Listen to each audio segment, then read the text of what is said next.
Bueno, ya está con nosotros el doctor Sebastián Green para hablar hoy de síndrome de Morton. ¿Es así? Hola, Seba, ¿cómo estás? Hola, Buenos Gusti, días. ¿cómo estás? Sí, un síndrome bastante raro. Ajá. Que se encuentra en la zona del pie. Generalmente es un síndrome que aparece después de los 40 años. Ajá. Y sobre todo en el sexo femenino. Bien, bueno, ¿y en qué consiste? Porque decías, esto aparece en el pie, ¿cómo lo podemos identificar o cómo lo puede identificar la persona que lo tiene? Bien, suelen ser pacientes que de la nada se les despierta un poquito un dolor en el pie, sobre todo en la planta, una sensación de quemazón. Como es una lesión del nervio del pie, claro. no es tanto dolor como el del golpe, sino que es un dolor quemante, que le arde al paciente, le genera irritación en toda la zona de la planta del pie y suele ser recontra molesto y genera mucha impotencia para caminar. Similar a un desgarro. Cuando hablas de calor y demás, son algunos síntomas del desgarro. Bien, el pie empieza a sentir hormigueo, un ardor quemante, como que si te quemaría la planta del pie, ¿viste? Como que si estarías pisando una brasa, una sensación de esa sería más que nada. Bien, principalmente decías en mujeres. Sí, generalmente es bastante relacionado con el sexo femenino, pero sobre todo por el tipo de calzado. Las mujeres al usar por ahí esos tacones o esos zapatitos más cerrados, hacen que todos los metatarsianos del pie se aplasten un poquito, se junten mucho, y el nervio es como que queda medio entrampadito y hace como un globito, como si fuera un quiste del nervio. Sí, eso bien. es el neuroma de Morton. ¿Y eso aparece de un momento al otro? Generalmente se va armando el quistecito hasta que una vez el quiste es grande y el nervio queda muy comprimido. Bueno, lo recomendable es que cuando empiecen a ver que esto se forma, que es difícil también en la planta del pie. Sí, en realidad a veces va relacionado, ¿no?, a esos famosos callitos que tenemos. El neuroma se presenta en la planta del pie un poquito más anterior y suele ser bastante molesto, como ven ahí en la pantalla. El examen físico cuando el paciente viene es un poco de compresión de los metatarsianos, tocar la región, suele darse en el 80% entre el tercer y cuarto metatarsiano, a veces se da entre el segundo y el tercero, pero el dolor del paciente te lo refiere bien puntual. Y una vez que se tiene el diagnóstico, ¿qué tratamientos hay?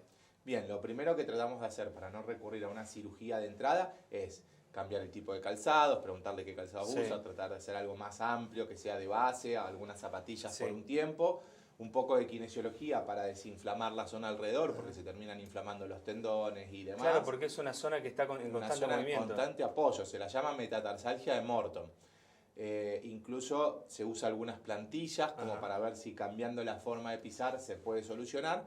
Muchos pacientes responden bien, algunos quedan con alguna pequeña molestia. En este caso a veces se usa algún corticoide local como para desinflamar la zona, ver si con algunas vitaminas bioral y ese corticoide la parte neurológica responde. Y si no es así, en este tipo de patologías, cuando el paciente sigue con la sensación de quemazón, de dolor y demás, y ya empieza a imposibilitar su vida diaria porque empieza a caminar rengo, le molesta, no duerme de noche. No quiero imaginar el caminar y el manejar. Exacto, el manejar es lo peor porque cuando pisás el acelerador o el freno te mata el dolor por lo que refieren los pacientes. Y bueno, ahí es cuando uno ya, la calidad de vida del paciente va en deterioro, le propone por ahí alguna cirugía. Bueno, la cirugía es simple y después se puede volver a la normalidad. Sí, la verdad que la cirugía hoy con los avances de las técnicas es muy simple, se hace una cirugía percutánea muy chiquitita con 2 o 3 puntitos. Lo que se hace es hacer osteotomía de los metatarsianos para descomprimirlo y que el nervio quede un poquito más espaciado en su lugar. La verdad que andan bien. ¿Existe la posibilidad de que vuelvas a salir, vuelvas a tener este síndrome? En realidad la cirugía actual, no, antes en viejas épocas se hacía un tajo entero en el pie y se lo cortaba. Pero se daban cuenta que los pacientes quedaban con una sensación de adormecimiento de esa zona. O sea, era como sacarle el dolor, pero se cortaba el nervio. Como realmente no es una técnica muy elegida porque terminás cortando una parte neurológica del pie, si bien es la parte más distal, se inventó a través de los cirujanos de pie esta técnica percutánea y a través de los estudios se dieron cuenta que descomprimir la zona con hacer osteotomías, ¿qué significa? Es como que haces una fracturita del hueso en la cabecita de los metatarsianos, segundo, tercero y cuarto, el pie se ensancha y como que se relaja el nervio. Se libera. Bien.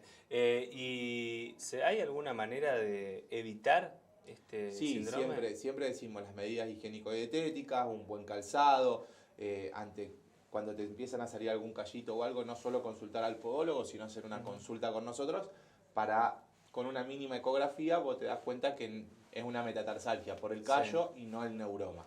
Bien, puntualmente, o sea, se da más en el sexo femenino. ¿En los Sí. hombres también? En los hombres se ha dado, yo he tenido uno o dos pacientes, sobre todo pacientes que han jugado mucho deporte de impacto, fútbol por los botines cerraditos, o básquet, pero sobre todo por la caída, y terminan con la deformidad del pie del adulto, viste que cuando estamos Sí. adultos se pone un poquito plano, como habíamos hablado la otra vez, un poco la artrosis también Ujú. no ayuda, y se puede ver esta casuística. Bueno, lo cierto es que cuando detecten en la planta del pie, que es muy raro, muchas veces uno cuando está cansado o está cansada, trata de hacerse algunos automasajes. Exacto. Si notan algo raro, Sí, acercarse. generalmente se puede notar alguna bolita Sí. o cuando te tocas la zona, como decíamos hoy, un poquito de ardor o adormecimiento. En ese momento llaman, los atendemos, lo diagnosticamos y podemos tratarlo. Si no lo agarramos tan avanzado al Sí. neuroma, no llegaría a una cirugía. Perfecto. Seba, muchísimas gracias como siempre por Gracias a estos ustedes. consejos y nos encontramos la semana que viene. Gracias a ustedes y a toda la audiencia.